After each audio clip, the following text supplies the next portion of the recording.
Action on the center of the track, potentially between LSU, Houston, Florida State ran a good prelim, and those two teams have had history with one another, but it appears that we got a team out in 8. That looks like Houston.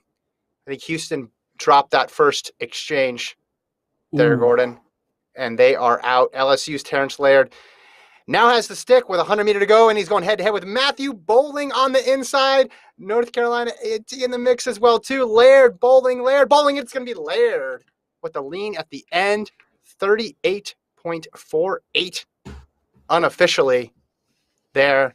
Terrance Laird gets the Tigers off to a good start, and a good little battle there between him and Boling on that last leg. Perhaps a little preview of what's to come in that 200. So I missed the entire race because my feed wasn't up. So I was going purely off of the Kevin Sully audio, which I appreciated. How'd I do? You did great. I felt like I was there. I had the feeling of Houston dropping the stick in that first exchange. Then the SEC duo between Boling and Laird. Laird coming victorious, kind of a repeat of what happens in SECs. He pulled off the triple at SECs, and now he's trying to pull off a triple here. 1 down, 2 to go, winning that opening 4x1. I mean, things are looking good for LSU already.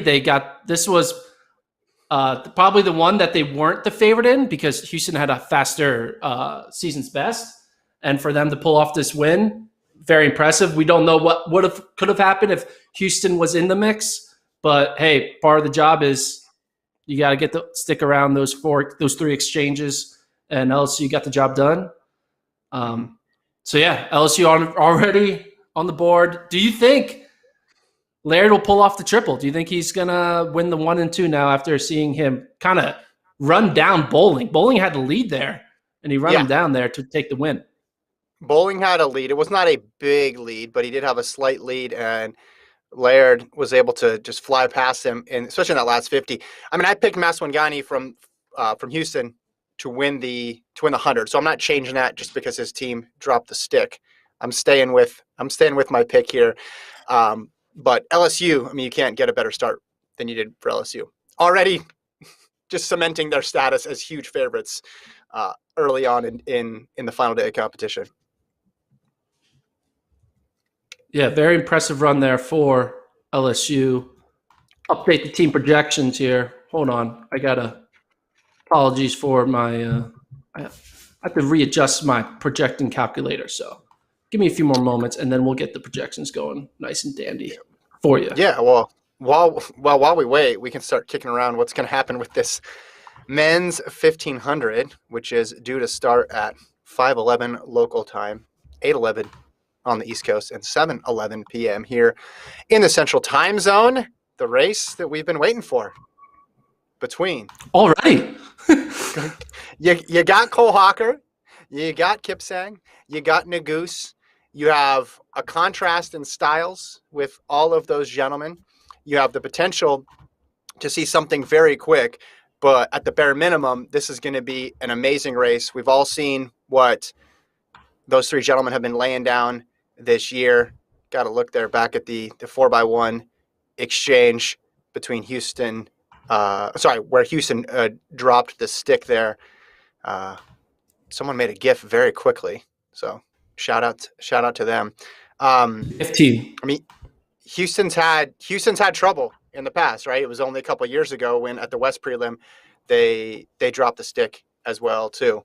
So problems again for Houston in the 4x1. Yeah, it looks like the incoming runners ran right up on the heels of the outgoing runner, and the end result was the Baton on the track. On the results, it says under review. I don't know if there's any other issues in that race other than they're looking to see if Houston, because Houston picked it up and finished and got 8th because Texas Tech had a DNF. Maybe they're looking if Houston should be disqualified. Maybe there's another issue as well, though, too.